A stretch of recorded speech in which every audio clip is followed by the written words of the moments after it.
You know, one of the things I love about being around people like Greg and Bob is, I've had a chance over the last year or so since our show became syndicated to be involved in a lot of the insider meetings that you guys maybe read about or hear about. I've been in meetings with groups of, in some cases, billionaires trying to get together. How do we get a guy elected president of the United States? The meetings you see of the pro-family leaders that happen in Texas and Washington, D.C. I actually get invited to these meetings now. I've had a chance to be in on some of these meetings. And you know what's interesting, and it's fun for me when I come to an event like this, is it's fun that I'm not the radical in the room this time. I mean, if I'm in a room with Greg and with Bob, then I know I get to be the moderate for a change.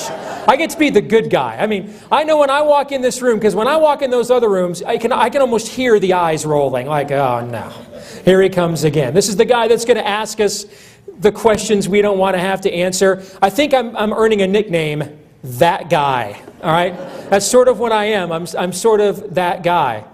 But one of the things I can tell you, having been involved in a lot of these conversations and meetings, I'm going to tell you it's worse than you think it is. It is worse, much worse than you think it is. I'll give you an example. I was in a meeting with a group of Christian conservative leaders from around the country, a couple of whom their names you would know. And the topic of the meeting was, this was last winter or last fall, the topic of the meeting was trying to get our people to coalesce around one candidate to stop Romney from being the Republican presidential nominee.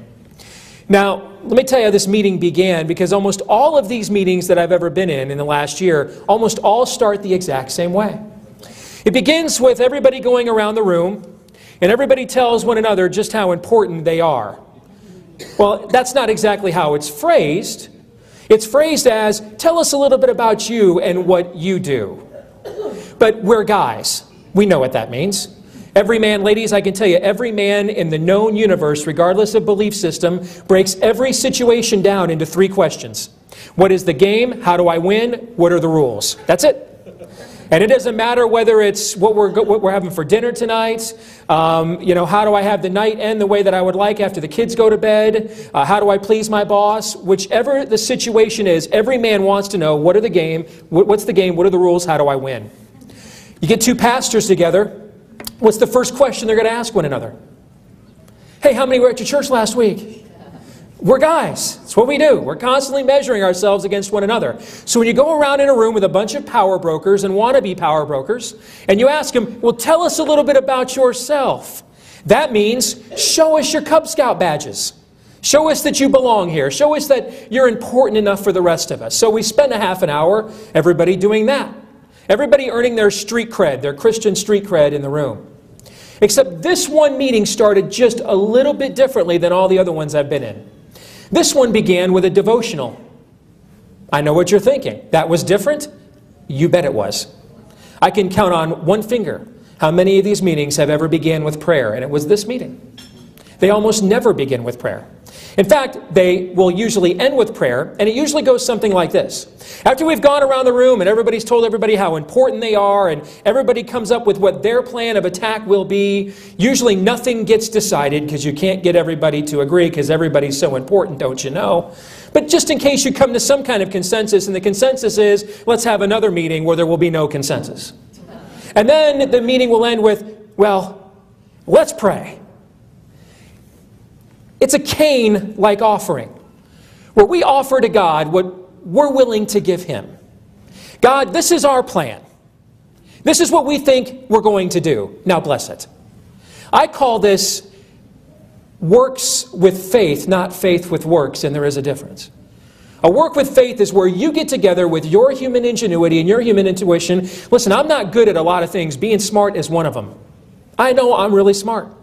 And I'm not bragging to you because I can't take any credit for it. I was born like this. It's like me taking credit for being smart. It's like Shaquille O'Neal taking credit for being 7'3". He can't take credit for that. He was born like that. He's always been the tallest, biggest, fastest guy ever since he came out of his mother's womb. He was made to be what he was. This is what I'm made to do. I can't change my own oil, but I'm pretty good at this. Okay?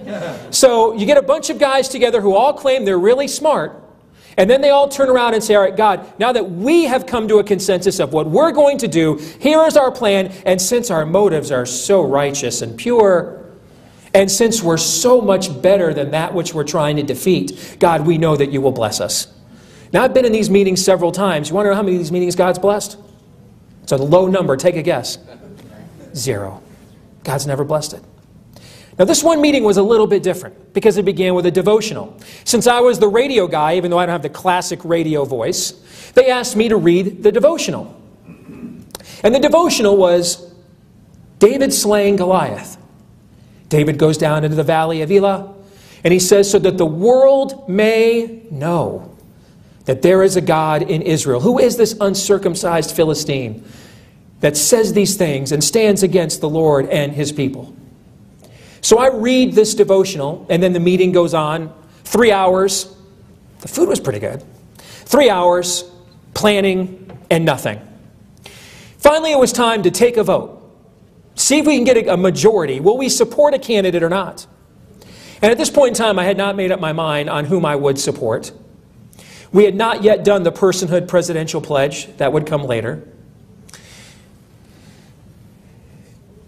And everybody stood around and they said, you know, how much money has this person raised? Or what do the polls say about this person?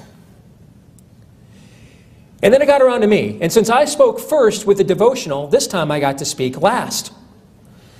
And I said, listen, I'm not going to name a candidate I'm going to support, because I really don't think God cares so much about which candidate we support here in this room, as much as I think God cares more about how are we coming to the decisions we're coming to here. Not so much what we think, but why we think it, as we like to say on my radio program. See, I really believe faith is a paradox, and if you're a Star Trek fan, you know what I'm talking about. In a paradox, you are judged not so much by your answer, but how you came to that answer, how you relate or handle the question. For example, I posted a story written for my website today from another nationally syndicated host, Todd Friel of Wretched Radio, responding to a congressman in my home state, Steve King, saying, Mitt Romney prays to Jesus, just his Savior, just like we do. When he does not. And Todd Friel was correcting that. I post a link to that story on my Facebook page. Seething begins from people. Why? Because they're concerned this may cost us the election.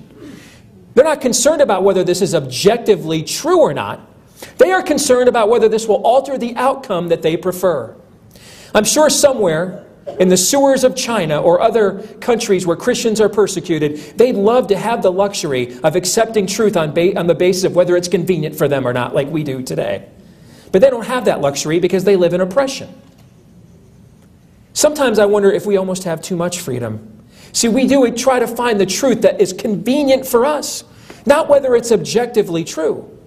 And so I said to this group of men, all of whom older than me, all of whom make a lot more money than me, all of whom have walls with accreditations and accommodations and accommodations that are much more full than my own.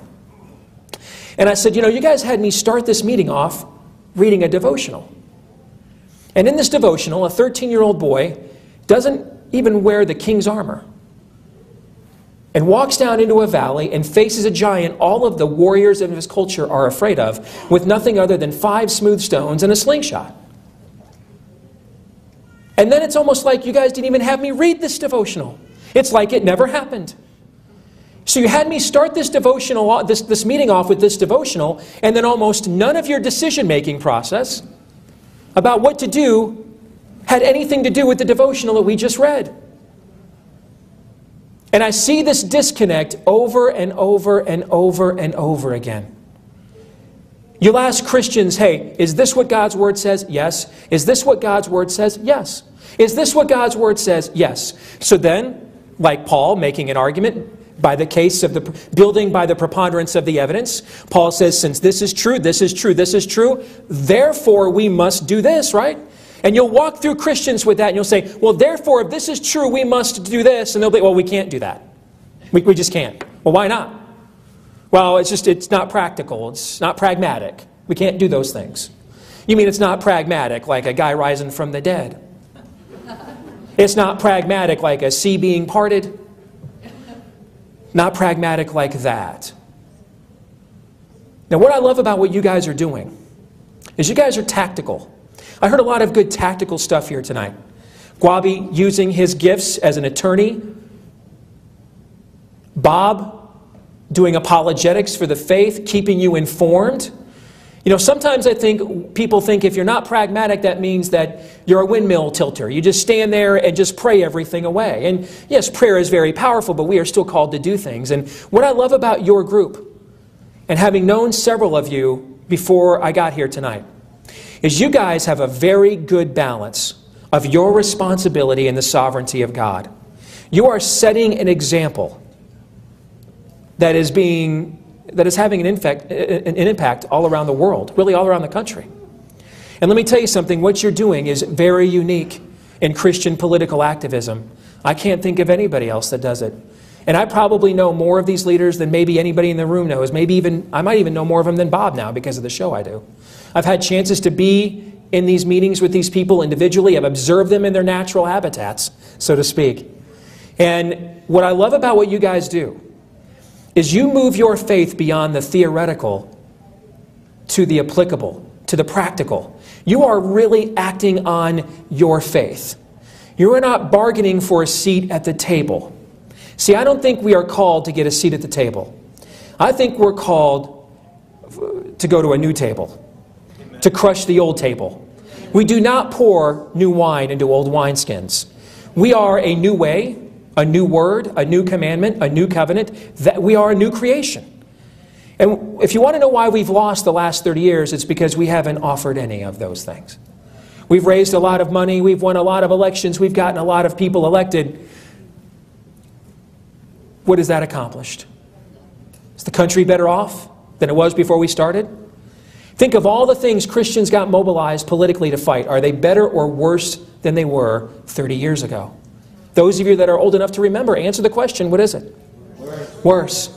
I can't tell you how many of our high-profile leaders I've had the, I'd almost say privilege, but I don't know if I'd call it that, of asking them that question. How come everything is worse than it was before you started? And the best answer they can usually give me is, well, it would be even worse had we not done what we've done. Who knows? That may be true. That may be true. I don't know. I'm not God. I can't make that sort of calculation. But you know what I can say is you didn't win any of the points you attempted to win. Not a single one. I'll give you an example. They like to tout polling that says that the American people now are more pro-life than ever before. Really? Well, I did this once with a friend of mine who's a pollster named Scott Rasmussen, and I dug into this data. And Scott Rasmussen asked a question in a recent pro-life poll. He asked, should someone who commits an abortion be charged with a crime? And the majority of the American people said, no.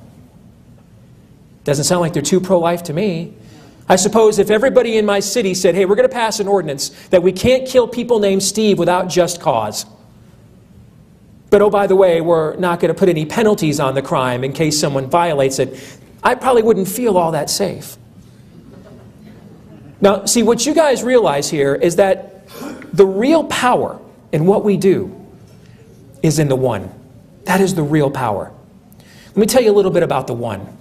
One of the reasons I'm here tonight is I went to speak to a group of Lutheran churches in my home state 4 years ago during an ice storm. And I almost turned back 3 times because the road conditions were very, very bad.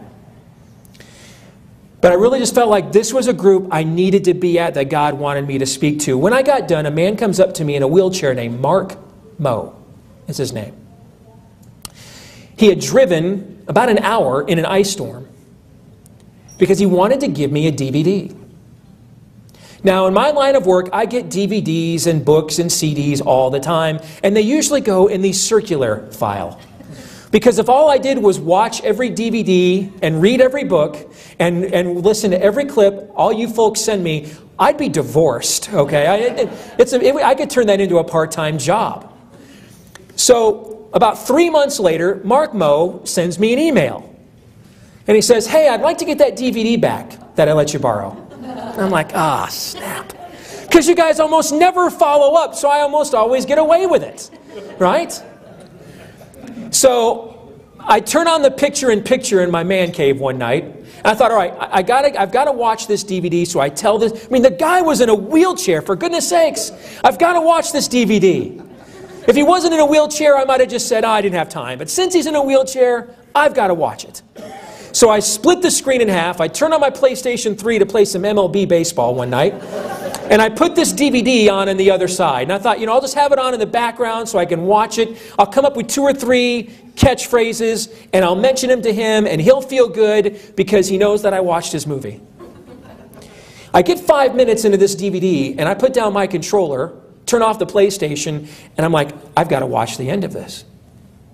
Because this DVD, it's the Rosetta Stone. It's answering all the questions I've been asking in my radio program for the last year. How did we end up here? You know what that DVD was called? Focus on the Strategy is what it was called.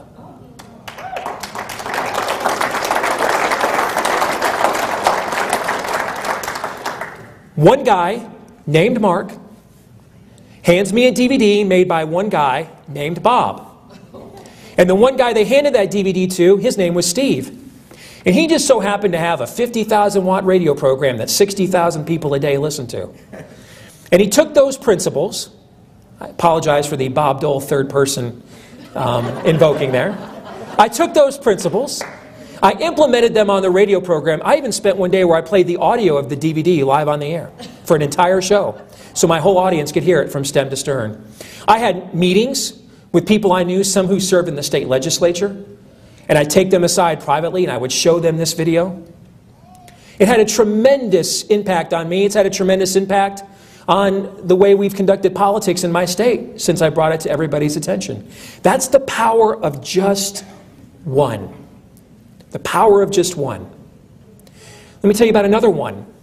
This is a young woman, 15 years old, pregnant in rural Michigan in the 1950s. Not necessarily the most ideal situation. Her family takes her to a back alley abortionist, not once, not twice, 3 times, trying to have her baby killed.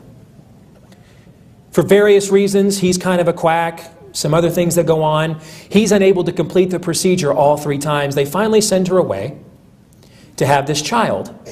They give this child up, and it's one of the first babies that's ever put up for adoption by an organization known as Bethany Christian Services. A couple who at this point were unable to have children, World War II veteran, graduate of the University of Michigan Medical School, they adopt this girl, and they give her the name Mary.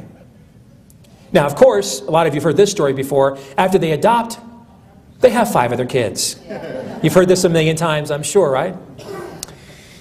Well, Mary, she meets a young man named Robert, who's in the 101st Airborne, 20-some-odd years later. They get married. They have a child. Her name is Amy. That's my wife. That's one. Let me tell you about another one.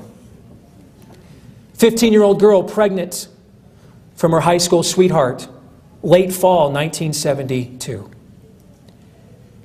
Many of her friends who are pregnant have already had abortions.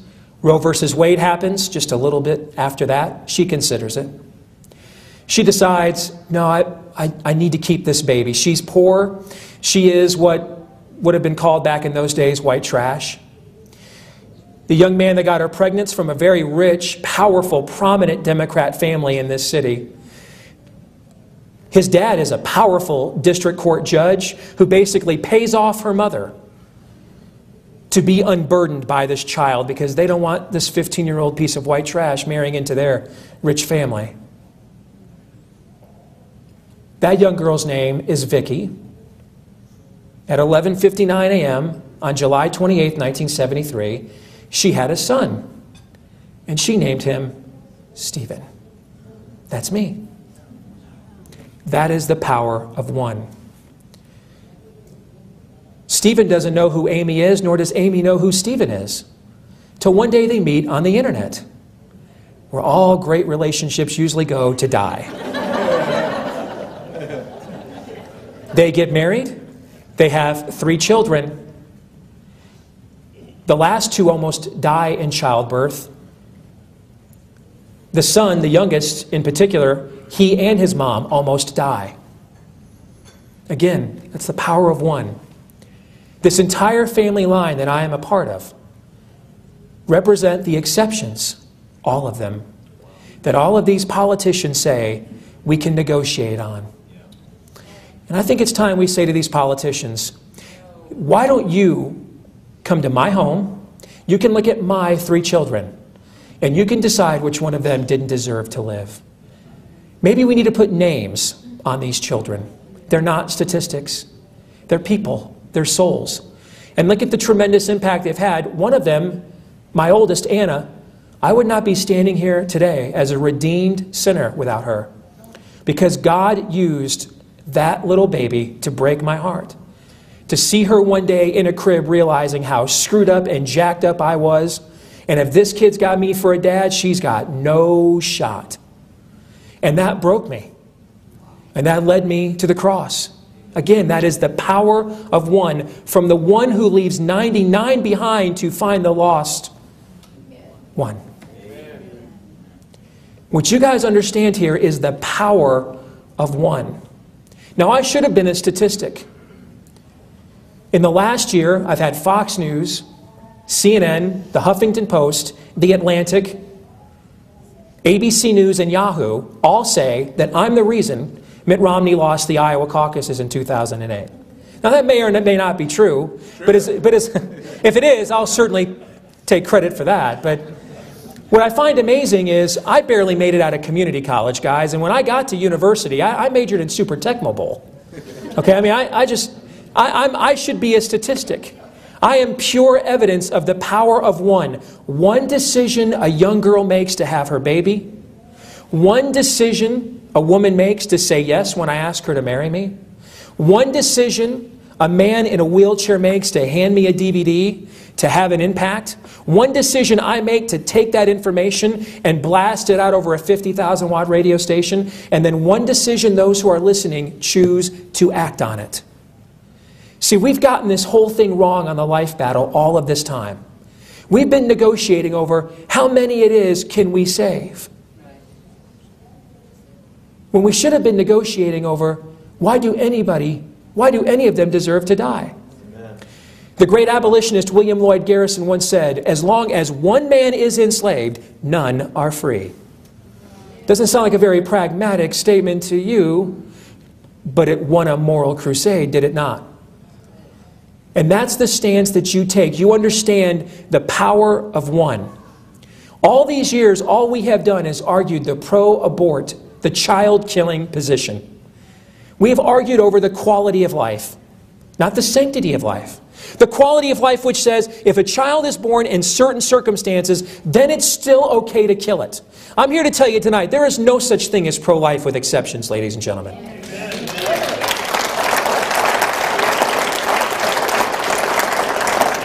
All pro-life with exceptions is pro-choice with maybe fewer exceptions. We have 2 pro-choice candidates running as major party contenders for president this year. It's just one wants fewer choices than the infanticidists want. But he's happy with killing some children as well. Well, maybe we need to remind them of the power of one. Maybe they need to hear more Joe Scott's, who has almost an entire nursery of children that she has connected with and God has used to save, all over the power of one.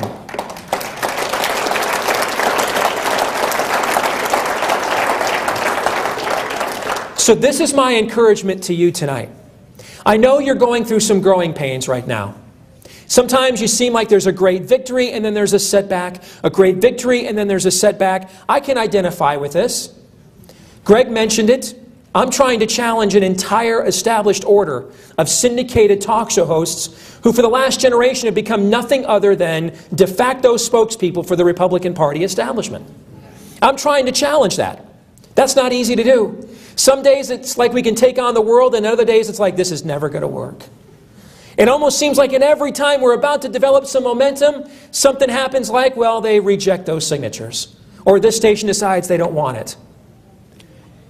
I can promise you, you are making an impact. How do I know? Because late November, I got a call from Bob, who basically said, listen, after what happened in Mississippi, we want to get back and connected nationally with the personhood brand.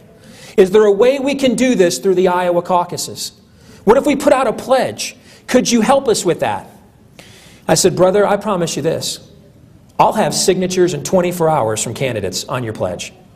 Because several of them were calling my house at night, driving their tour buses down my street, calling me at home, begging me to endorse them. Okay? So you know what I did? I got on the phone with your pledge, and I told these candidates, comes down to this. If you guys don't sign this pledge, I'm going to tell everybody I know not to vote for anybody that doesn't sign this pledge.